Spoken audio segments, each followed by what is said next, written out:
యాదాద్రి భువనగిరి జిల్లా గూండాల మండల కేంద్రంలో వ్యవసాయ శాఖ జిల్లా అధికారులు సమీక్షలు సమీకృత రైతుల శిక్షణ కార్యక్రమం నిర్వహించారు. ఈ కార్యక్రమంలో రైతు విజ్ఞాన కేంద్రం శాస్త్రవేత్త శ్రీలత మాట్లాడుతూ వర్షాధారిత వ్యవసాయం చేసినట్లయితే తక్కువ నీటి సౌకర్యంతో అధిక దిగుబడులు పొందవచ్చని అన్నారు. ఎల్ నినో ప్రభావం వలన వర్షాలు తక్కువగా ఉన్నందున మెట్ట పంటలు సాగు చేయాలని రైతులకు సూచించారు.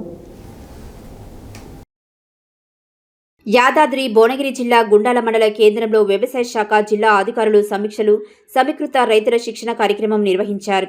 ఈ కార్యక్రమంలో రైతు విజ్ఞాన కేంద్రం శాస్త్రవేత్త శ్రీలత మాట్లాడుతూ వర్షాధారిత వ్యవసాయం చేసినట్లయితే తక్కువ నీటి సౌకర్యంతో అధిక దిగుబడులు పొందవచ్చన్నారు. ఎల్ నినో ప్రభావం వలన వర్షాలు తక్కువగా ఉన్నందున మెట్ట పంటలు సాగు చేయాలని రైతులకు సూచించారు. ప్రభుత్వం అందించే పథకాలను రైతులు సద్వినియోగం చేసుకోవాలన్నారు. కూరగాయలు పండ్లను సాగు చేస్తూ ప్రభుత్వం అందించే డ్రిప్పును సబ్సిడీపై తీసుకోవాలన్నారు. ఈ కార్యక్రమంలో ఆలేరు ఏడీఏ నిర్మల, మండల వ్యవసాయ అధికారి సూరజ్, గుండాల సర్పంచ్ దేవరబైన ఐలయ్య, రామవరం గ్రామ సర్పంచ్ నాగిరెడ్డి, గంగాపురం సర్పంచ్ కాళీ మంజుల, ఆంజనేయులు పాల్గొన్నారు.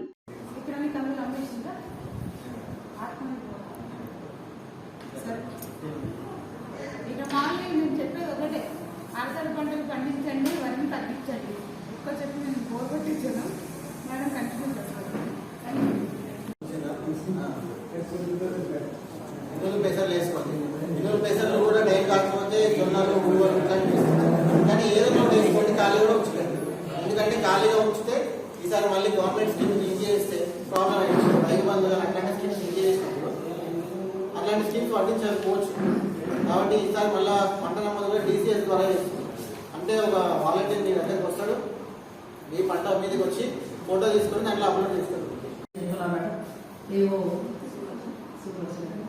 ఇక్కడ వచ్చేసిన రైతు సోదరులందరికీ నమస్కారం. ఎందుకంటే ఇది 2 అయింది. ఇప్పుడు మేము మీకు పెద్ద లెక్చర్స్ ఇచ్చినా మీరు వినే పరిస్థితి ఉందో లేదో నాకైతే తెలియదు. ఎందుకంటే బయట మన వాతావరణం ఎలాగ ఎల్లిలో ప్రభావం ఉందో ఇప్పుడు మనం కూడా అంతా ఆగిపోయి వచ్చేసాం. ఇప్పుడు ఆల్రెడీ మా ఆల్రెడీ ఎక్కువ వాళ్ళు కూడా నానో యూరియా వాటినే తీసుకుంటారు. సో నానో యూరియా ఎంతమంది రైతులు వేస్తున్నారండి? వేస్తున్నారు అసలు ఎవరైనా? వేస్తున్నారు. అంటే ఎందుకంటే ఇప్పుడైతే ఈ ఎల్లిలో ప్రభావంతో ఏమవుతుందంటే మనము వర్షం పడందే అడుగు మందుగా ఏ రకమైన రసాయన ఎరువులు వేయాలన్నా వర్షం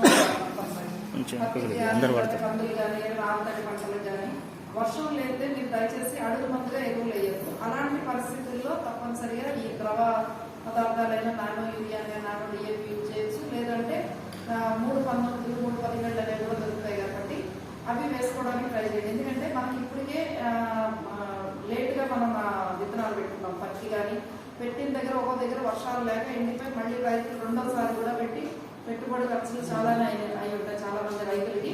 అందువల్ల ఇప్పుడు మొన్న పడిన వర్షాలకి కొద్దిగా గొప్ప 20 రోజుల వయసులో ఉన్నవి కొద్దిగా నాకు తెలిసి మీ ఏరియాలో బాగానే ఉంది. వస్తున్నట్టు దారి పడుదల చూసాము, కొంచెం హైట్ పెరిగింది. వేరే ప్రాంతాల్లో ఆల్మోస్ట్ నేలకే ఉంది, ఇంకా పత్తి ఇంత ఎత్తు పెరగలేదు.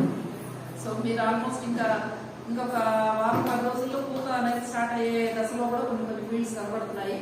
సో ఈ ఏదైనా కూడా వర్షం పడితేనే అడుగు మంది యూరియా పొటాష్ వేయడానికి ట్రై చేయండి. లేదు అంటే వీళ్ళంత వరకు ఈ 19 కానీ మల్టీకే లాంటిది అంటే పొటాషియం నైట్రేట్ కానీ నానో యూరియా కానీ స్ప్రే చేయండి. స్ప్రే చేసేటప్పుడు 2 జాగ్రత్తలు. 9 గంటల పొద్దున ముందు కానీ లేదంటే సాయంత్రం 3:30-4 తర్వాతే స్ప్రే చేయండి. ఎండలకు స్ప్రే చేస్తే మనకి ఆకుల మీద పడి కొంచెం స్టార్చింగ్ లాగా రావడానికి అవకాశం ఉంటుంది. కాబట్టి మనం యూరియాను కూడా స్ప్రే చేయొచ్చు, కానీ చాలా జాగ్రత్తగా చేయాలి. 20 గ్రాములు కలిపి యూరియాను కూడా మనం పిచికారీ చేసుకోవచ్చు. కొంచెం పంట బెటర్ రాకుండా ఉంటుంది. బాటిల్ని దాంట్లో వేసి ఫస్ట్ లేయర్లో దాన్ని మన పొలంలో చల్లుకోవాలి. ఎప్పుడు చల్లుకోవాలి? విత్తే కంటే ముందే చల్లుకోవాలి. ఫస్ట్ వాన పడతాయి కదా, అప్పుడు చల్లుకున్నామంటే అది ఏం చేస్తాయంటే మన పొలంలో ఆల్రెడీ ఉన్న ఫాస్ఫరస్ని కరిగించి మొక్కకు అంటేటట్టు చేస్తుంది. ఇది దానివల్ల లాభం ఏంటిదంటే మీరు DAP వాడకాన్ని తగ్గించవచ్చు. అట్లనే మీ పొలంలో ఎక్కువ కెమికల్ అవశేషాలు లేకుండా దాని సారాన్ని పెంచడానికి ఆ PHB అనేది ఉపయోగపడుతుంది. ఆ జీవన ఎరువులు ఎక్కువ కాస్ట్ ఉన్నాయి, కాకపోతే అప్లికేషన్ డిఫికల్టీ. అదే దాన్ని మళ్ళీ పంటల ఎరువులో పోయాలి, ఫస్ట్ వాన పడినప్పుడు వెళ్ళి ఆ 5 kg చల్లాలి, అదొకటి ఉంటుంది. అది చేసుకున్నారంటే ఖచ్చితంగా మన భూమికి అనేది ఉపయోగపడుతుంది.